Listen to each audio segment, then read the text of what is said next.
যদি না পারো অন্তত তিলাওয়াত করা। দ্বিতীয় সাবজেক্ট থাকা উচিত আল হাদিস, অন্তত 5টা থেকে 10টা হাদিস চর্চা করা প্রতিদিন। 3 নম্বর হচ্ছে সিরাতুন নবী সাল্লাল্লাহু আলাইহি ওয়াসাল্লাম, অন্তত 1 পৃষ্ঠা প্রতিদিন। তো আমাদের পড়াশোনার মধ্যে এই সাবজেক্টগুলো না থাকলে সমস্যা আছে। আল্লাহ পাক আমাদেরকে দিনের সহিহ সমাজ দান করেন, আমরা সঠিকভাবে পড়াশোনা করার তৌফিক দান করেন।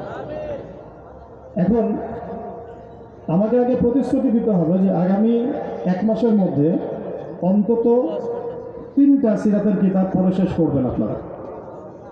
রাজি আছেন কিনা?